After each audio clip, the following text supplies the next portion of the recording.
You make a mistake, you get walked into a room by your best friend, you don't walk out again. I just outlived everybody, because everybody I know is either dead or in prison for the rest of their lives. Everybody. Takes you on a tailspin of terrible life. We all have past, but you can do something to present and future.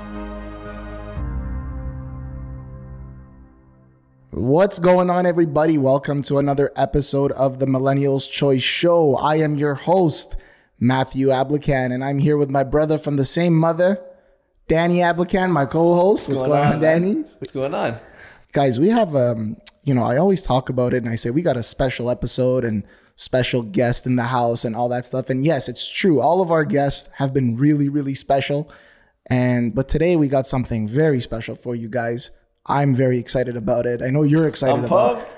Yeah, we're going to be talking about all kinds of things today, and we're going to take you down this journey. And I just want to welcome to the show, John Alite. John, welcome to the show.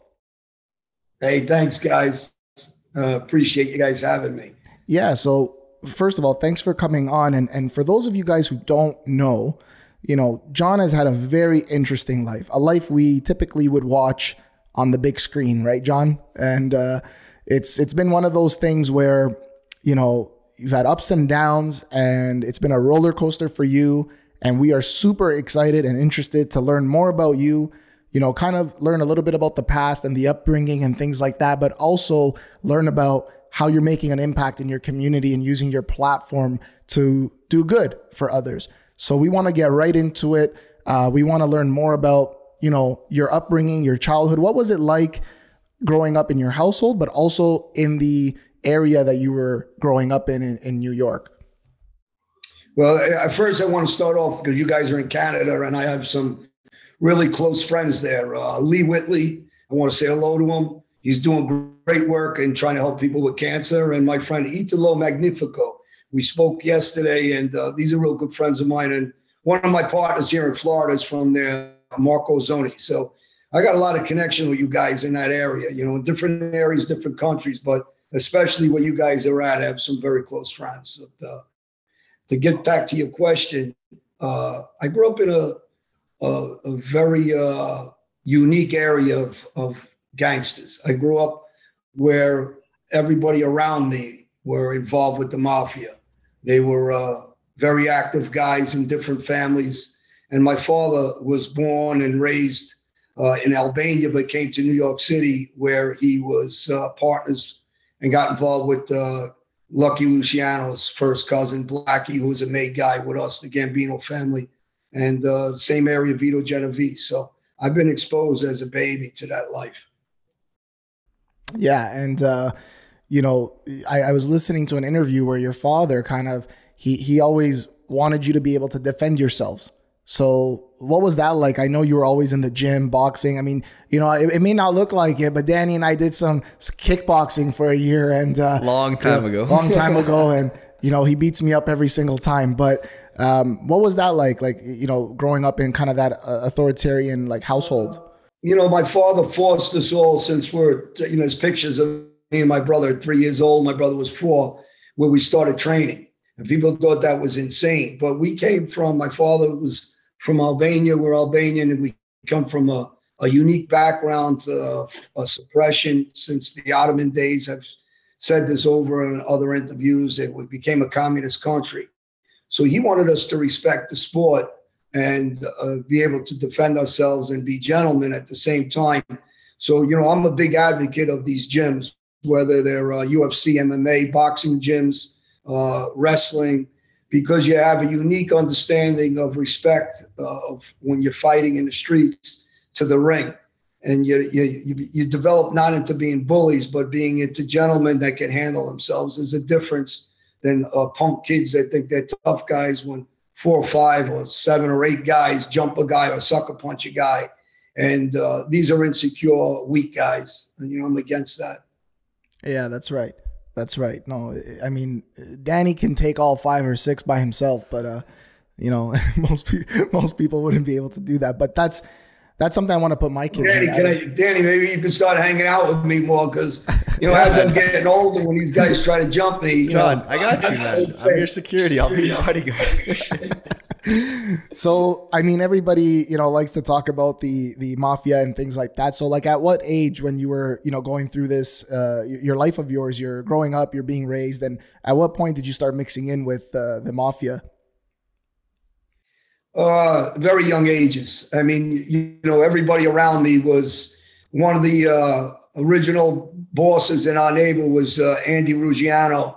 They called him Fat Andy Ruggiano. He was the maid guy with Albert Anastasia and Murder Inc.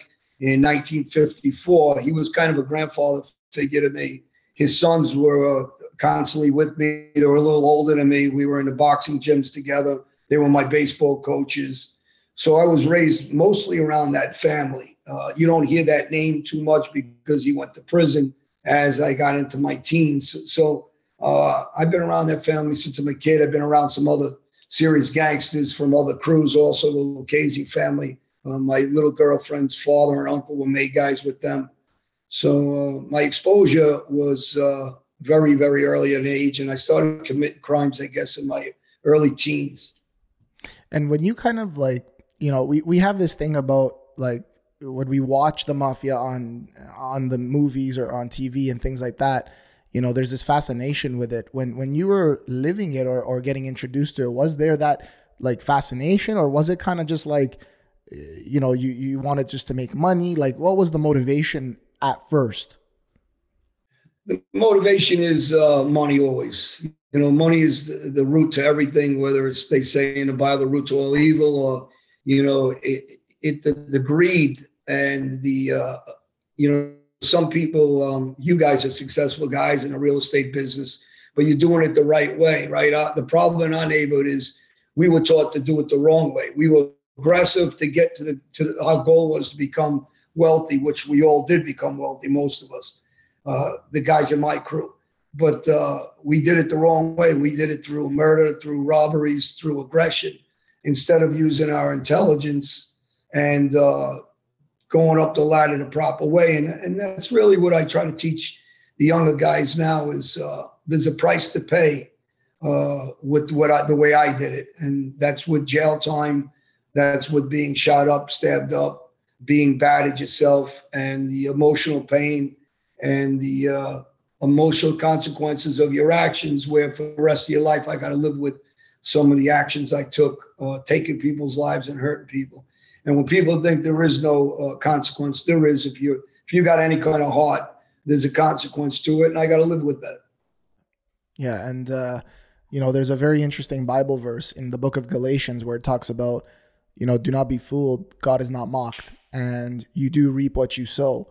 And so it's interesting that you say that, because the love of money is the root of all evil, and I think we get caught up in the Hollywood and the glamour and the lights when we're watching it, but that's not, most of the time, that's not really like how it is when you're actually living it, correct? No, people watch the movie Goodfellas, and, Jimmy Burke, the movie's about, and his son was one of my best friends, stayed with me. I'm the one that brought the word to the family when he got killed in Brooklyn. I went to identify the body at the morgue with his sister, Kathy. And, I worked and I did some work for his father, who's dead now, Jimmy Burke, when he was in prison. Me and his son killed 2 guys for him. So these are movies for other people. For us, it's reality of our life, right? That's our neighborhood. Those movies are made off of, guys like ourselves. And, is the movie depicted accurately against Jimmy Burke? I don't think so exactly, but the violence is, and, what we did was, but it's just not a good life, and not conducive to having a good future. It's a future with pain and suffering, along with the money, but there's a consequence to the money. It's just not worth it. I try to tell kids that every day. The way you're gonna live your life in that lifestyle is through murder and through jail time and through losing family members to that life, and treachery, deceit, dishonor, not honor. And you're going to be betrayed like I was betrayed by my family and by the mafia. And, you know, they'll spin that in the media and nonsense. But I tell people, look at the timelines and you'll see while I was sitting in those penitentiaries in Brazil, what these guys were doing to me. They were all meeting government and ratting. And honestly, I'm not surprised by it now that I'm out of that life. When you step back, people want to individually survive, right? They're never going to take their lives and put it secondary to yours. So, you know, it's naive to believe that someone's going to do that. Right. Yeah, that's very tough. And I feel that if most people knew that at the very beginning, they may not have joined the mob, correct? You know, I don't know if you guys are aware of it, but yesterday I did an interview. Somebody contacted me from the White House, an independent news journalist, and he was going to write the article about my involvement and relationship over at Mar-a-Lago and pictures I've taken with Donald Trump and different people. And, you know, people asked me, you know, they wrote in the article, they insinuated about the mafia and my past and Donald Trump. Basically what they're saying is he had knowledge of mob guys and he was involved. And, you know, and I understand the journalist is to try to do his job and he's going to write. Obviously, he's trying to write against the president. I have a lot of respect for the president because he's kind of reminds me, to me, he's a hero for this country, for America. He's a pro-America, pro-veterans, pro-police. And I'm an ex-gangster that says that. And I walked away from that life 15 years ago. I was betrayed by my family. Our president was betrayed by the government. And so I can relate to him. And what I said was, I don't know how much Donald Trump knows about me or not, but I'm the guy that advocates against fentanyl, against the drugs, against the cartels, against the mafia. I'm a guy that lived that life on the street, whether you want to consider it the mafia, the wars on the street. And for 15 years, Loretta Lynch, that was the Attorney General under Obama, wrote a letter talking about me saving a guard's life in prison who was a veteran. And I'm pro-veteran. So, you know, that was the first time I stepped out of the street world and tried to save somebody in a legitimate world who was a war hero, actually. So when they write these articles, I don't understand it because I'm a celebrity figure, I guess, at this point. I'm on Netflix. I was on 2020, on Showtime, on 60 Minutes. I'm in magazines. I was a centerfold for GQ. So Donald Trump's not taking pictures next to a gangster.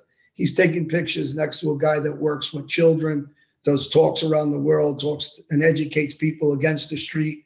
And I educate them to follow guys like President Trump, who's, to me, is a hero. I mean, there's a guy that's out there trying to save lives and change his country for the better. So when they attack like that, I guess, you know, I understand they're trying to do a job because they're looking on the other side of the forum. I guess he's writing for the left side, the left-wing Democratic Party. So, you know, it's part of the life. They're going to shoot bullets at you. They're going to shoot words at you. And you just got to be a gentleman and handle it.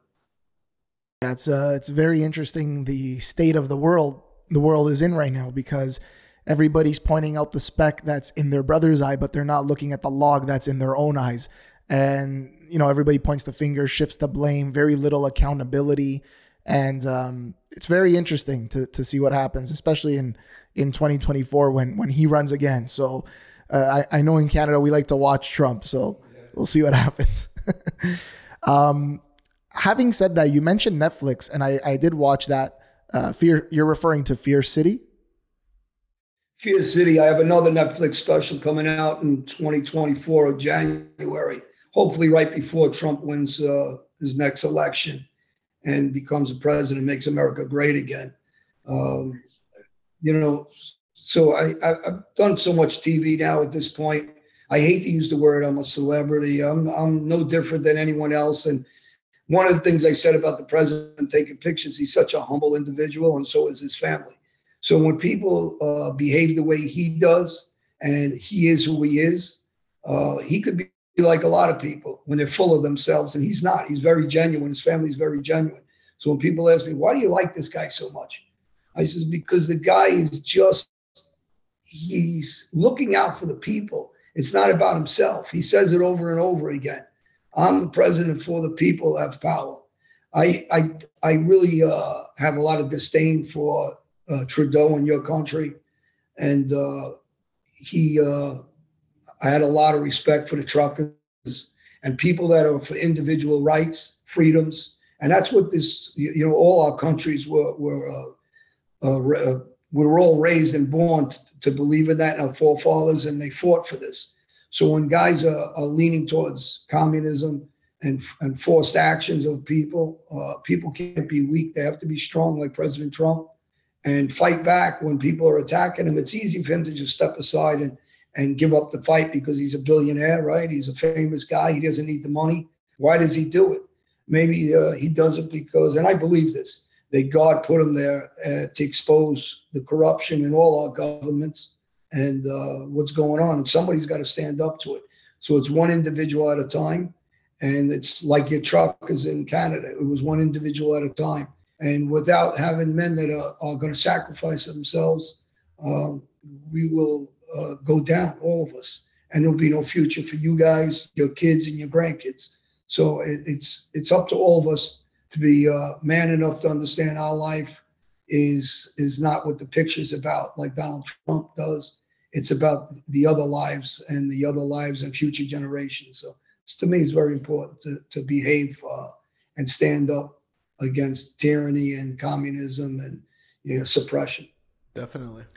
Our parents left their country in the 80s and met here in Canada because of that exact reason. So, 40 years later, it seems like the world's going backwards. But yeah, I agree. I agree with what you're saying. And so in Fear City, I saw clips of Franzese. Michael Franzese was on that as well. He was featured on that as well. Did you guys have any run-ins together? Well, did you guys have any run-ins together in the former life at all? I know you guys were part of two different families, but how did that go? No, I know of Michael. I met him a couple times. He doesn't remember. I was younger, I guess, then, but I knew his brother, Johnny. I knew his father. I met with his father several times. He was involved with a family, Colombo family, obviously. I knew a ton of soldiers in his family. Once here and there, we've had differences over social media and things, but we like each other, respect each other. And we went way past that. We talk to each other once in a while. He's a gentleman, and we definitely respect each other. And listen, in life, you're not going to agree on everything, and we didn't, but we do now, I believe, and we get along pretty well. And that's just life. No one's going to be exactly perfect with each other, but we'll respect each other. And I definitely like him. Recently, you guys know my daughter passed away, and Michael was very supportive, got in touch with me a lot, called me often and gave me his condolences and was there for me when I needed to talk to somebody about losing a daughter and God and religion and faith. And so I respect him for that, and I won't forget that either. You see, it's funny because I look at some of these YouTube guys, and John, we kind of spoke a little bit earlier that, people clip up and do what they want to do to kind of get clicks and go viral and all that. And see, they don't want to share this stuff. They want to make it seem like, this person has drama or beef with this person. And it's like, no, you just heard it here first. The guy was there for this guy, for John, and when he went through a hardship, and that's what this is all about. That's as human beings, what it's all about. And nobody wants to talk about that. Everybody wants to say, oh, this person has drama with this person. It's all about the drama. It's all about the clicks and YouTube. And I'm very happy to hear that. Is there any chance, I have to ask this, is there any chance that you guys are going to be working on some sort of project together in the future? Yeah, we'd definitely be open with it. Me and him, we've talked about different things that we might do together and other projects where people called us and asked to do others. We did several projects together, actually, me and Michael. We did the Mafia 1 and 2 in the UK with Trevor McDonald, famous journalist. I got to tell you, one of the greatest gentlemen I've met was, they knighted him, and Sir Trevor McDonald. I have pictures with me and Trevor together in my house that are up that he sent me as a gift. And me and Michael also did Fear City together. We might not have filmed at the same time, but we're involved in the same projects. And we've spoken several times. We've done things with Patrick David, with Value Entertainment, who's another gentleman, actually, very successful in his field. So we've done things, and we've discussed other projects that we might do together. So yeah, without a doubt. I mean, he's a gentleman, he's well-spoken, he's intelligent. So, those are the things that you look for a human being.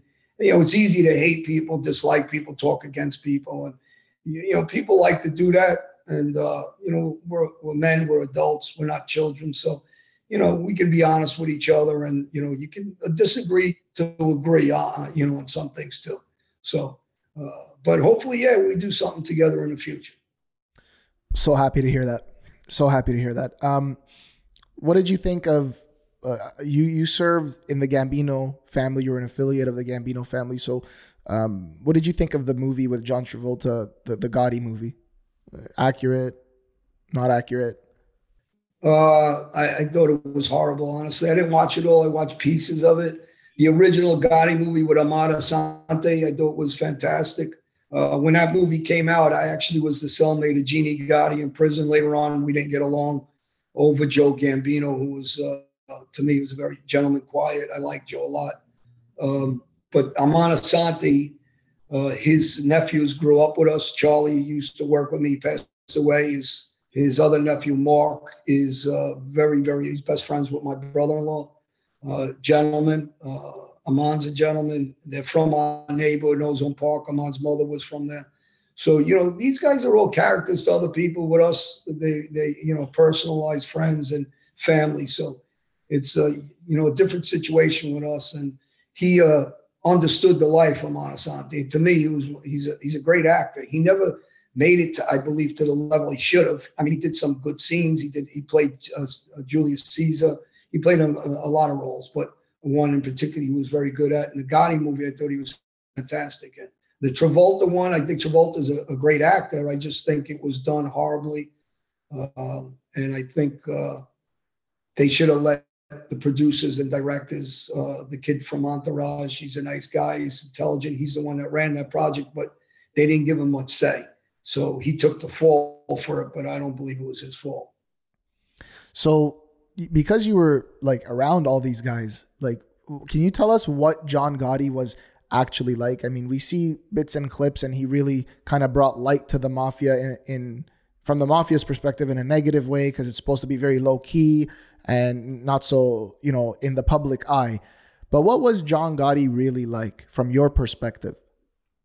For the people that don't know, there's people that, talk nonsense on social media and the media. And, I put some clips out of me picking him up, John Gotti Sr. from court in Manhattan, where we get pulled over.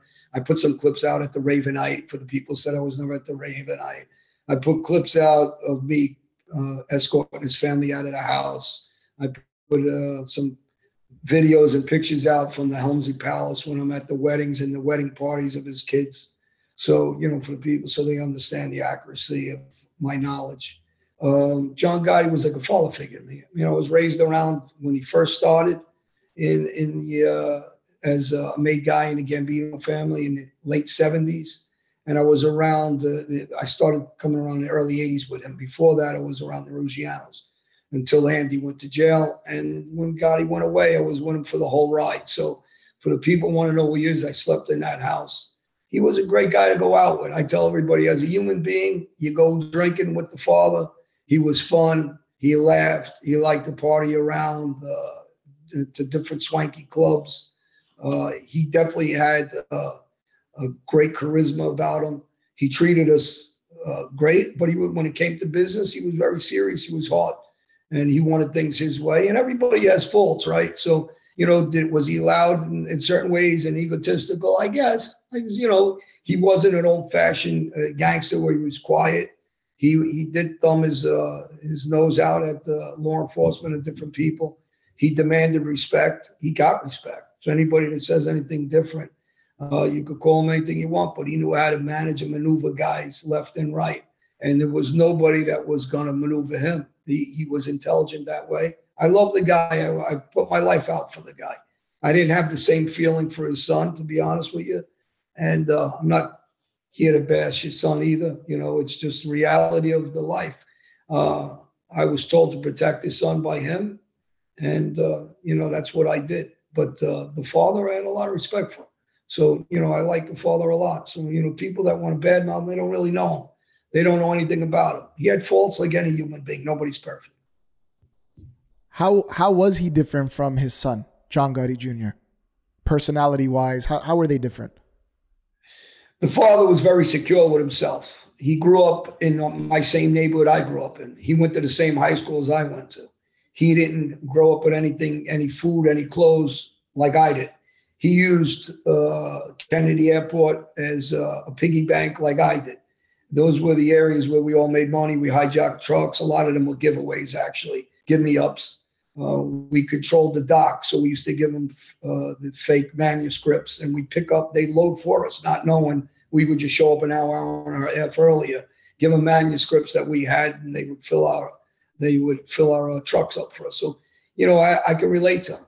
I was a bookmaking partner with him and his partner, Willie Boy Johnson. So he had a hard life. The son, on the other hand, went to LaSalle military school, very rich private military school the father put him in. He grew up in a rich neighborhood in Howard Beach. He didn't struggle like we did. He wasn't hardcore. I mean, that's okay. But he didn't fit in. He was trying to mimic his father's life, and he wasn't close to him. And I don't like that everybody blames the father for bringing the son around. That's not true. I tell everybody the accuracy of that. The father did not want him nowhere near there. That's why he put him in military school. The kid started getting into trouble on the streets. He started coming up to our neighborhood. He was doing dumb things. And the father wanted to make sure he didn't lose his life, like he lost his younger son as a child on an accident. A mini bike accident was a terrible thing. The father would never get over that. Just like I'll never get over losing my daughter. Any parent loses a child, they know what it is. So he was trying to protect his son, and the only way to protect him was keep him next to him after a while because the kid was running amok. So, John wasn't his father. He wasn't raised him. It was not necessary to be your father. You can love your father, but you can't blame your father. I was there during this. His father just did what he thought was best to protect him. That makes sense. Yeah, and I actually heard you on another podcast, YouTube channel, where you said you're happy to make an amends with John Gotti Jr. if he's willing to come to the table as well. Well, you got to understand, people are insecure. They don't want to, admit the truth. And the truth is, I was sitting in a Brazilian penitentiary, protecting him and guys, whether I liked them or didn't like them. I was protecting them. I went on the run. I left my family. I lost millions of dollars, tons of money, houses. I lost my life protecting them, and they all sat with the government. They're making excuses, but there is no excuse. Everybody understands in our world, you sit down with the government, you're considered a rat. So it wasn't just him. It was all his captains, his right-hand man, Scars. They were all captains that were, giving information against me, meeting with the government, betraying me, betraying the oaths, betraying the mafia. The Bonanno family, the boss was wearing a wire and all them. So this is while I'm sitting in a penitentiary. I didn't betray anybody. I fired back years later after they all betrayed me and betrayed their oath. I'm Albanian. I didn't even take an oath, and I believed in it. So, I know their insecurity. I tell everybody, just check the timeline where I was. And any nonsense about, well, maybe I was a cooperator, prior to that is also nonsense. There's no reason to leave the country if you're cooperating. There's no reason to sit in a penitentiary for 3 years if you're cooperating. There's no reason to spend millions of dollars if you're cooperating. And if you are cooperating, the first thing that comes out when you take a stand is that you've been an informant and a cooperator. Legally, they have to expose that. So these are all ridiculous things. And Gotti Sr.'s lawyer, Richie Raybach, was my lawyer. So, I was very transparent. I used mob lawyers and nonsense. I mean, it doesn't matter at this point, but history's got to tell itself truthful, not, a spin on, the accuracy of some of these statements they make. Well, nobody got indicted because of my statements. That's not true either. When a guy walks into a federal government and he knows information, There's tons of guys running in and taking plea deals so they don't get hammered with life sentence or death penalties or everything else. And there's a million investigations that are opened up because of those conversations with the government that directly or indirectly you're going to catch cases like we all did. So, I'm very laid back on what I do because that's my past life. But, they're not going to push that on me. None of these families are going to. And for the mobsters that are accurate, still out there, I don't have a lot of respect for because they live that life. But if they really believe in that life, then come kill guys like me that you say that about or other guys and then get busy. You guys just say you're gangsters. This ain't the era where I lived in. We were shooting and killing and doing different things. So, they should just continue on their own path and keep my name out of their mouth. And I think the importance of what it is that you're saying is to say, people who live that life, let's not try to project now that life at this point in time to negatively impact the youth, because we went through that life and we know what's at the end of it. And I think that's the importance of what you're trying to say here.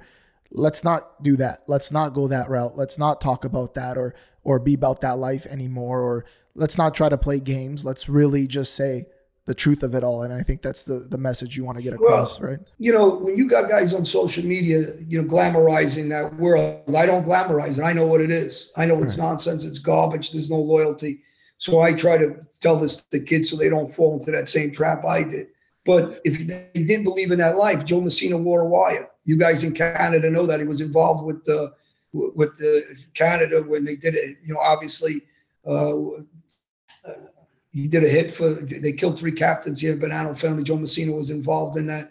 So why isn't anybody killing Joe Messina? Go find him. Leonetti out of Philadelphia, go find him, kill him. Go find Ralph Natale, kill him. Go find John Jr., kill him. Sammy Gravano, kill him. So, when these guys are talking, they just discard anybody that's jammed up or goes to jail, and you're useless after you go to prison. None of these guys are helping anybody. They don't believe in what they say. They only believe in their money. And they believe in, you're good as your last dollar. And when you're useless, you're useless to them. So that's the reality of the life. I'm just being honest. And, obviously gangsters don't want to be honest. And, at the time when I was in penitentiary in Brazil, they should have been killing guys, the other crews should have been killing guys that were cooperating, right? That's our laws. That's what we swear by. But they don't do that. So, when they talk in this nonsense and they're almost embarrassing the way they're on these internets and typing away on the fake names. That's not a gentleman that does that or a man that does that. It's kind of laughable. So it's you brought up Sammy the Bull, and I heard something on Patrick's show, Valuetainment's show, where they asked him about you, and he said that when he first came out of prison, you were there to kind of provide him just a little bit of financial support. I don't even want to call it that, but you gave him some money and all that stuff. So first of all, is there truth to that? And second of all, then I saw some stuff online where there was some back and forth and all that. Where do you guys stand today? I don't have any respect for Sammy for a lot of reasons. One, because I helped him and he bit my hand after I helped him. He got his lawyer, Doug Anton, Lebanese attorney, was a friend of mine. I gave it to him. He worked on Sammy's cases when he was in jail. I gave him to his daughter, who I like his daughter. And I gave him money when he asked. I introduced him to people. Actually, Patrick David, when I was doing the interview with him, asked me for Sammy's number also. So I even started Sammy in the podcast business. I helped Sammy with connections. He met me at Newark Airport with a very famous gangster who was a friend of mine that doesn't come out publicly in this genre. He's a gentleman. We're best friends still. And so Sammy met us, and he brought 6 armed security to even meet us. So everything he says is a complete lie. And, and I don't got respect for him because he doesn't help kids. He tries to romance this life that he's a gangster forever. He doesn't believe that. That's why he ratted. That's why he didn't try to kill John Gotti. Instead, he chose a different route, which is okay. But then don't bullshit if that's what you're going to do. And then you're not in the state. You're hiding somewhere else. You're telling stories that aren't accurate or true. You were an underboss for 5 minutes. You didn't set up the murder of Paul Castellano. People don't know all this. He only sat in that position because Frankie DeChico was killed. He was close to Frankie DeChico. He was only a made guy at the time. He wasn't a skipper. They elevated him after that hit the skipper because of his relationship with Frankie DeChico. When Frankie gets killed, John needs a Kamala Harris to a Joe Biden, and he uses Sammy because he knew that Sammy was in no man's land. He had to stay loyal to him because they just was involved in the Paul Castellano hit. Even though he didn't do anything, he was down the block in a car with John. But, he had knowledge of it. So John knew he could control him now. He couldn't go back to the other faction of the family. He knew he was in trouble with other families. So he had a grip on Sammy, and they elevated him to captain. For 5 minutes, he was underboss, and he's not a killer and good at it like he claims. He shot one guy under his own testimony. So, these are the things that they're bullshitting kids about. And when I asked him to help me talk to kids, he turned it down and he said, fuck them. If they're too stupid to see what goes on, then, that's his answer to me. And I got no respect for that. I gave him a chance at a second life. Actually, it was a third, because when he fucked up the first time, he started selling ecstasy and went to jail for 15 years. So he had his chances, and the guy blows him, and he's not honest. And I'm not going to do what Michael Franzese does, sit across from him and I'll yell and argue, but I'd be open to sit across from him anytime and discuss Cosa Nostra if he wants. And he's another guy that never been to Europe. I'm there every year, a couple times a year. He doesn't even understand what I understand about the European mentality. And he won't travel out of the country because he knows in Europe they'll kill him. So here he's safe in Arizona. It's a different era now. So, and again, I don't even want to badmouth the guy, but it's hard to, you're an 80-year-old man that you have an obligation to help kids and you choose not to, so I don't respect you. I don't care what you think you used to do, or that ego, let you talk like that. You're not that gangster like you're trying to behave like, and, you talk bad about Gas Pipe because Gas Pipe is dead. You're petrified of him.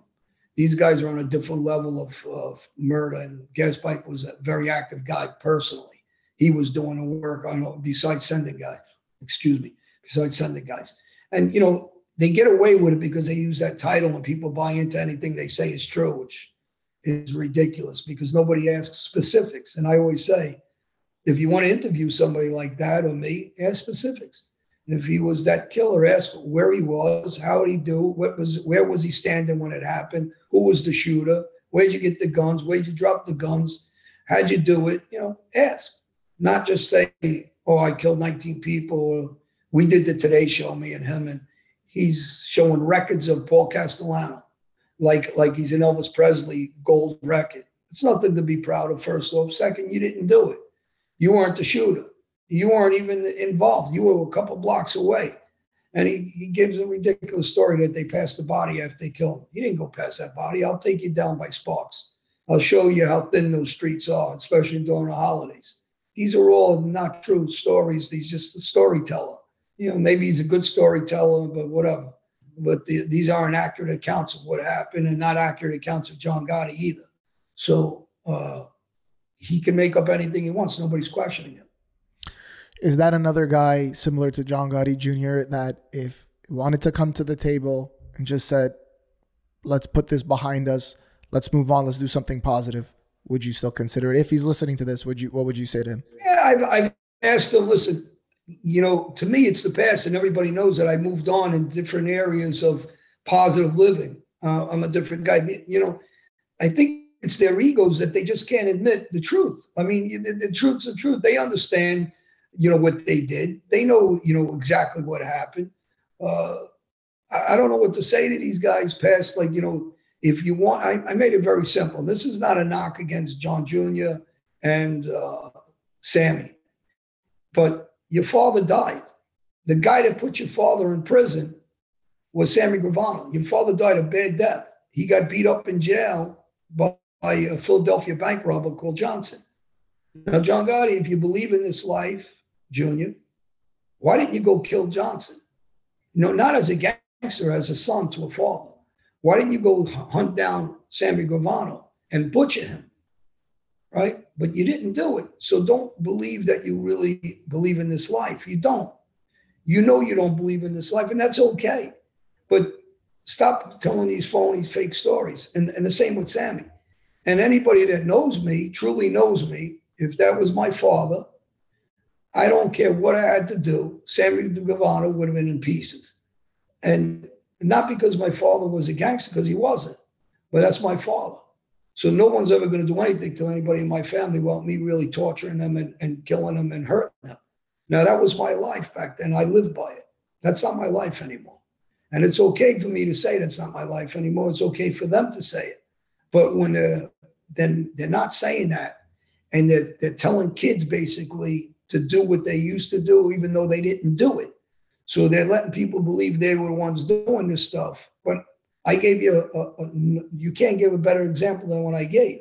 You have one gentleman that's hiding somewhere else because he's from Brooklyn. So if you really believed in that life, you'd be here. And I got another guy that swears by that life and wants to tell you he's the ultimate gangster, and he didn't kill the guy that tortured his father to death. So what would he do for you or me or any other kid if he doesn't protect his own father? And I would sit with John again to answer your question. You know, I was with that family day and night. I slept at his house day and night. I don't got nothing against him. It's just that the fact is that they turned this whole storyline around. And of course I can't allow that because it's not true. And it's, you know, the accuracy is not my word or his. Just get the timeline. I'm sitting in a penitentiary when these guys are betraying me. Right. So you did mention Paul Castellano. I have heard you mention that, you know, he was Carlo Gambino's brother-in-law and that he was an earner, made lots of money. You know, maybe his downfall was he didn't take care of enough people around him and make them wealthy. But you had a lot of respect for him as the boss of the family. So can you tell us a little bit about Paul Castellano? Like, there's not that much information out on him besides we know the famous murder, but can you tell us a little bit about him as a boss, as an earner and all that? Listen, you know, money's power in any country, in any area, any neighborhood. And Paul Castellano made billions personally and billions for not just for the Gambino family. And that's why he was well liked and loved and had good relationships with, you know, John Gotti, whose daughter is a friend of mine, Rita, who's, you know, by the way, hello. And she's a good woman. And, you know, this guy was a businessman. He knew how to make relationships with other families and to make them wealthy. And as long as guys are making money, it's like anything else. It's just very simple, you know, mathematical, you know, deduction from this. You know, when you say to somebody, me and you are making money and me and you are making $1 million each a year. And if somebody hurts you, that I lose that $1 million. Maybe I don't like you personally, but I respect you and like you because you're making me wealthy and rich.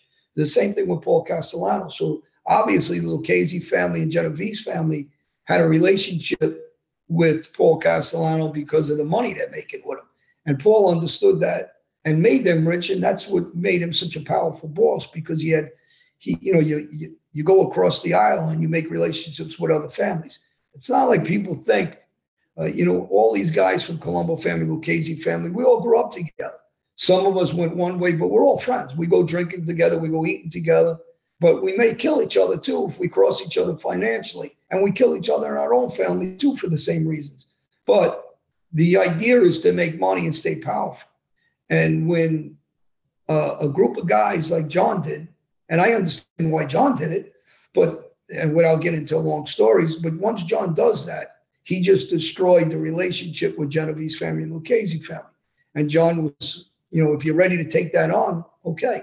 But if you're not ready to take that on, you just killed billions of dollars and you brought a family's net worth down from billions to, you know, maybe $250 million. You killed the earning capacity of a family. And Paul was not only a businessman, but he actually had more guys killed than John Gotti did. So he was a killer, just not by his own hand. And he was intelligent enough to have guys like Roy DeMeo around, the Gemini Lounge, for people that don't know, with Tester and Anthony Senta and Nino Gaggi. those were a crew that was run by Paul Castellano. And the Westies, also the Irish crew, were also controlled by Paul Castellano. So he did know to keep guys around. And when people say, well, the Westies, by the way, were Irish. So you don't have to be Italian to be a gangster. It's not true what people are talking about. There's plenty of guys just like me and Joe Watts and the Westies, and I can go on with those named Jewish characters over the years, like Lepke and Bugsy Siegel, and go on and on and on. That, you know, these guys were, people want two things in that world. They want intelligence with earning capacity and violence. And if you are one or the other or both, you're an asset to the mafia. And that's what that world's about. That's crazy. Yeah. Yeah, it is. It's it reminds me of like traditional business without the violence, but traditional business. I mean, you know, as soon as you stop earning for somebody, you know, then you kind of really see their true colors and what they actually think of you.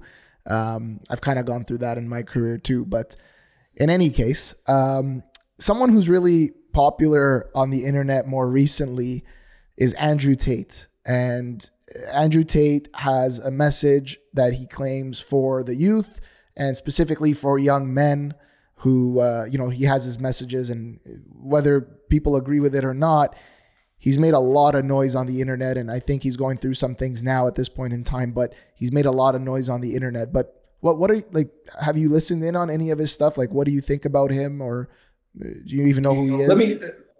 I want to show you something. See this shirt? Can you see the back of it? Yes. Avuch, London. So this is a young guy from the UK who's a positive guy. And I told him I would wear the shirt from because of, you know, his positive attitude and you know, his idea of helping youth and doing things the right way. And so these are the things, and the reason why I turned around now at this point is because Andrew Tate is one of those guys, right? He's wealthy. He doesn't need to go do what he's doing. He doesn't need all these headaches. He doesn't need to get locked up. But somebody has to take a stand and talk and risk their own life, just like President Trump does, and risk that, you know, they could go around quietly and be wealthy and have a great life. They don't need to jump into this arena. But when these guys are jumping in this arena and they're trying to make a difference, not for themselves because they're already financially sound, they're making a difference to give people the ability to come and have the strength off their backs and also speak out.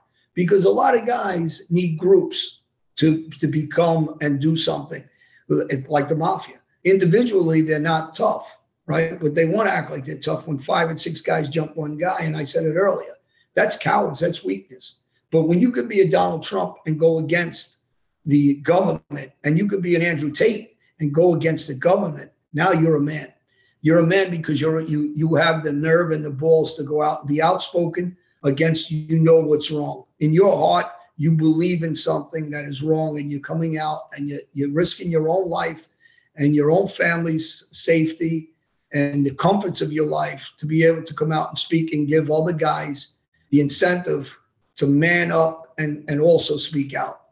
And one man at a time changes things. So you need to get people to step forward. And, you know, I do it with the mafia. I call myself the Donald Trump of the mob world because I expose it, just like Donald Trump exposed the government. The government betrayed him. He didn't betray the government. The mafia betrayed me. I didn't betray the mafia. And, you know, just look at history. And in history over, you know, maybe not 10 years from now, 100 years, they're going to look into it and they're going to say, hey, this guy's being truthful. Donald Trump's going to say same thing. He was truthful. He doesn't gain anything by saying what's going on internationally with our money.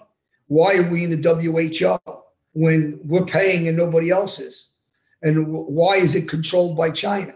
Why is what went on? There was wars. Every administration has a war, but Donald Trump didn't. You know, these are factual, you know, things that he's saying, statements. President Biden just made a speech with the Mexican president. He didn't even mention fentanyl.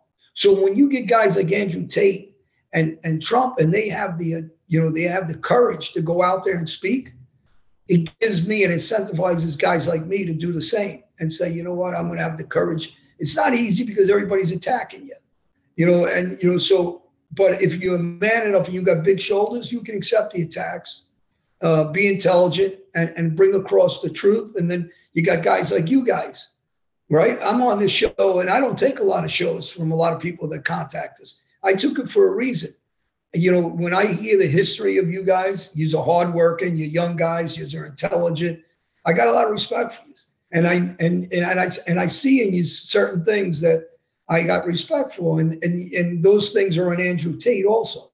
And you have an obligation to keep doing what you're doing as gentlemen, right? And helping the kids, because every time someone looks up to somebody else, there's kids that maybe won't relate to me, they'll relate to you guys. I says, and if you do the right thing, it's just one more life that we save and we put in the right direction. It's important. So whoever raised you guys did a good job. And, people are going to hate on you, and you're always going to get hated. You're not going to get everybody that likes you. They're going to talk nonsense about you.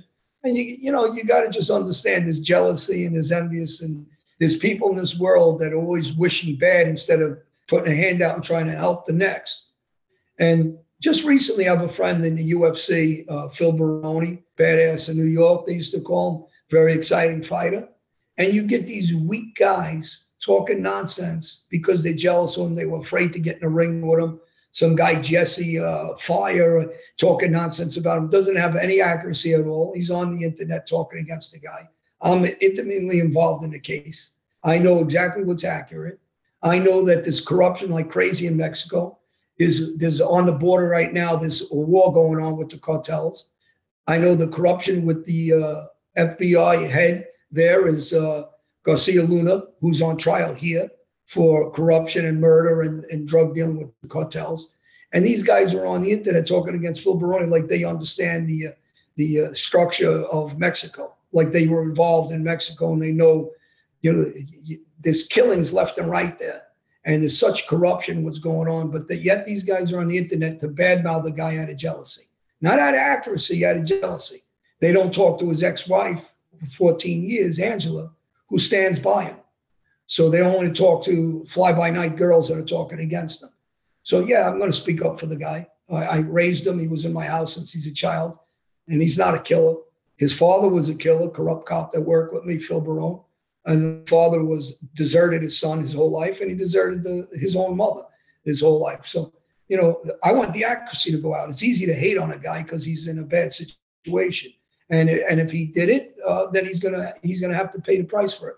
But what happened to innocent before proven guilty? And there's so many things that with that case that these guys don't know yet. They're on the YouTube chirping away with inaccuracies out of jealousy and out of insecurity because they were too scared to get in a ring with the guy.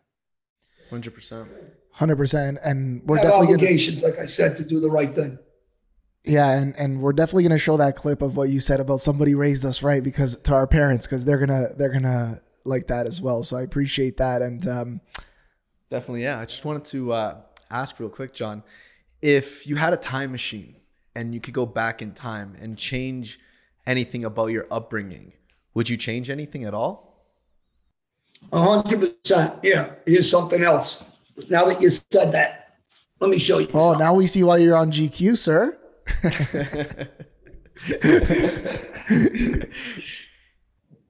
See what this says? Can you read the whole shirt? Oh no, I got to stand up a little bit. Yeah, it says this shirt saves lives. Saves lives. Yeah. Okay. So this is St. Jude's. It's for cancer for kids. I've been working with that organization since I'm younger. Went to prison, came home, and I just started again donating to that. So if I could change my life, honestly, this is about little children that are sick with cancer. And so when I'm wasting my life doing negative things on the street, because I was raised in those streets, no excuses for my life. I made those choices, and I never want to make excuses. Those inner city kids that are struggling just like me, I speak up for them on a regular basis. I go into Brownsville, I go into Camden, I go into neighborhoods in New York and New Jersey, and I talk to kids about don't give up on yourself like I did, and don't take a shortcut because it's going to ruin your life. Do things like this. Help these kids that need somebody to put a hand out and give $10. Go to work, go to school, take a trade up, do something where you're motivating people to do positive things, right? And that's what life's about. You'll feel a lot better knowing I can't get my daughter back, but I can try to save some other families from suffering. And my daughter would want me to do this. And this is what we should be doing. I'm ashamed of my past, but I'm not my past anymore. So, there's no way for me to change that. I go to church, I talk to God, I talk to my priests, and I'm not overly crazy religious. I just believe God knows what's going on. He's pointing me in the direction that he points me. And I think that if I continue in this path, I'll just keep saving lives. And if it's one or if it's 10,000, whatever it may be. But if it's me and I can influence you guys to do the same for the next group of kids, and my friend Lee Whitley, he's saving lives. And, we all have past, but you can do something with your present and future. Yeah, I really love that. And I'm getting all kinds of ideas on how we can then promote this stuff and share these links and everything like that. You're being extremely generous with us. You've been a gentleman with us and everything from the start of this, setting this up and for your time today and all that stuff. But you've kept it real with us. And I want to ask you, I don't think anybody's asked you maybe this question this way throughout an interview, but just what would be your single biggest regret in your life? Single worst regret in my life, it has to be taking the first person's life I ever took. And then I continued on that path where it meant nothing to me when I did it. You have a lot of gangsters, they lie. They tell these kids that they were doing what I was doing. They didn't. They nowhere close. I know all these guys, most of them never did anything. And I did it on a regular basis. And it was a terrible decision when I made it. And you get trapped in it. You start having no regard for what you're doing. And it just takes you on a tailspin of a terrible life. It's just a terrible life of some of the things I got involved with. I learned not to let my ego control me when people are talking. Because years ago, if any of these guys talked about me the way I did, I would have picked a handful of them and started going to pick them off. And, don't get me wrong. I've been through therapy. I believe in therapy. I believe in, what made you strong and what made you weak. You got to control your weaknesses and you got to work at it like exercise. So I learned to overcome what I used to do and think. And I know what's the important path. The important path is to talk against that life and talk about the good stuff, not the bad. And the people that talk negative and try to instigate me back in that world, it's just because they're miserable. They hate their lives. They don't have good lives. They're insecure. They want to talk like idiots, but don't really believe what they say. And they stay in groups like that because they're weak. That's awesome. Just this morning, I know we could speak for each other in this particular manner. One of the Bible verses I read was when Jesus' disciples actually asked him, how many times do I forgive my brother for sinning against me? And he said, should I forgive him like 7 times? And 7 times was actually very generous because in the Old Testament, it was typically like 3 times. That was like their law. And so 7 was even generous. And Jesus said, I tell you this, it's not 7 times, but it's 70 times 7. And the idea is that it's unlimited. It's forgiveness. And, I'm wearing a hat for those of you guys watching this, and it says second chances, and that second chance. And that's a, program that John, you guys have spoken on before. And we strongly believe in second and third and fourth and fifth, 6th chances, because it's life. We all make mistakes. So you want to shed some light on that program? Yeah, I mean, the second chance program is, and again, I'll go back to President Trump. He campaigned on prison reform. And he opened his arms to me as somebody that changed their life, right? And he advocated for it. He stood by it. I'm a poster child for prison reform, actually, because if you choose the right people and you let the right people out, and people that regret, true regret, people that truly want to help other people. I've been on this path, like I said, 15 years. There's a guy in jail now, Oscar Lugo, who was a drug dealer, who did his time. He was convicted, and the judge and the corruption in our system. And I'm pro-police, right? I am pro-police. I'm for defund the politicians, not the police. And you have judges and politicians that are corrupt. They gave the guy 400 years. He's not a violent offender. He should have got a 15-year sentence. He's been in almost 20. I'm advocating for his release. I'm advocating for the governor of Pennsylvania now to look at it, Fetterman, look at his case and be honest and release this guy. This is not a guy that's going to go out in the street. He's not a guy that went out and killed kids, raped kids, was a pedophile, went out and violently robbed a store and killed somebody. This is a guy who has children and grandchildren at this time, very intelligent. He's got an impeccable record in prison, and he doesn't belong there. It was corruption that put him there. And I'm working on the case. So it's very important that, people understand, and they need to put groups together, people like me that understand who legitimately should have a second chance. Not these guys that are carjacking cars and killing innocent old ladies. Those are not the people you give cash bail and let them back out. They wouldn't do crimes like that. There's different individuals, and I don't think the government people or the politicians understand who they are. I think Donald Trump understands who they are because he grew up in an industry in New York. We had to deal with a lot of people, and he's very intelligent, both business-wise and politically. And he's not a typical politician. I think that's why people like myself love the guy.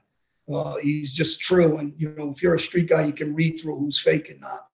So it's very important that you get guys, like I said, when you campaign for prison reform and you stand by it, and the president did that, and so you can't fault the guy for taking a picture with a guy that is out here advocating like I am against the street for kids for 15 years, close to 15 years.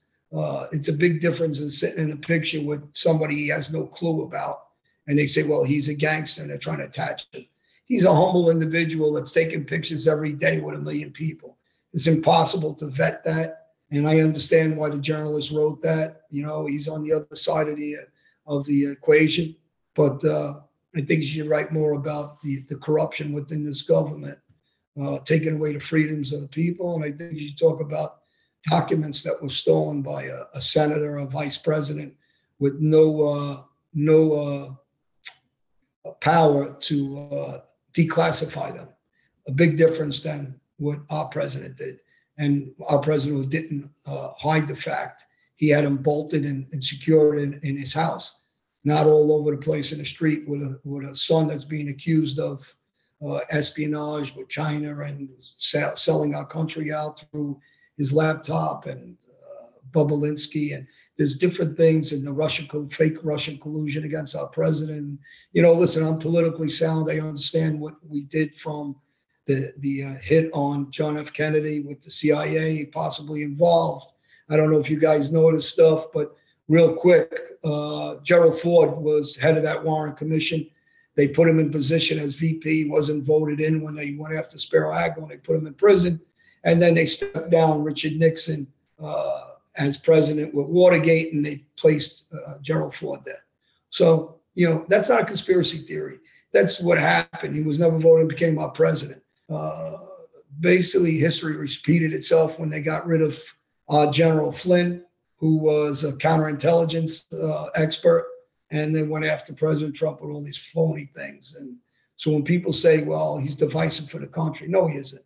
This is what the left has been doing nonstop, trying to make something of something, and then trying to get him out of positions to be able to run again. And I tell people all the time, I'm an independent. I'm not a conservative. I like Bill Clinton. I just really like Donald Trump because he was for freedom, America, and the future of our country for these young kids. And that's very important for somebody that's for those things. We're a capitalist country, and we're built on our constitutions. And we're built on the heroes, our veterans, and people that stand up for our flag. If you don't want to stand up for our flag, like Brittany Griner, right? You didn't stand up for our flag. You went to Russia and you learned the hard way. So I think at this point, she understands what the United States is. Maybe that immaturity has just resonated with her. She's going to stand up for that flag all the time, because I can't see an individual that really understands what it is now in another country when you don't have freedom to speak, what could happen to you. And she did a couple of bullshit months in prison. I did 3 years in a Brazilian concentration camp, and I did almost 2 decades in prison. So I understand what freedom means. And when I did the wrong thing, I deserve prison. When I do the right thing, you should be able to choose and pick what you want and the lifestyle you want. If it's a good lifestyle, you're not breaking the law. So I got a lot of respect for President Trump. For sure. John, I'll have to be honest. When Matthew told me that we got you on the show, I had to search you up, of course, and check out one of your videos. And halfway through, I was kind of like, I messaged Matthew and I'm like, I'm kind of scared with this guy. He's the real deal, you know, like, why are we interviewing him? You know, he did all these things. And then I said, you know what, let me finish the video. And then that's where you started talking about what you're doing now and, you know, how much you're giving back to the community. So I just had to say, it's very inspiring what you're doing now and how you're giving back. And, you know, you've had a change of heart, right? And I just want to say it's been a pleasure having this. Thank you. Having this interview. It was really nice meeting you guys too. We'll definitely stay in touch. And, you know, I got one favor, you guys too, man. You guys are young, and just influence the young guys in the right direction. It's the right thing to do, and it's the thing God would want us to do, right? So you guys seem to have it right. Continue what you're doing. Thank you, John. And we're gonna close off the show, but hang on, don't leave the call. We'll stop the recording. Yeah, for those of you guys listening and watching, like this was an honor for me. And for those of you guys listening, watching, like, subscribe, share it, leave us a comment. And until next time, God bless. Hey, if you guys want to get in touch with me, let me just give a quick, my Instagram is John Alite, and my website is johnalite.com. So you can reach me there, comment, follow my show, Sink or Swim, on a podcast I put out every week also. And we're going to put all those links in the description. Make sure you guys check it out.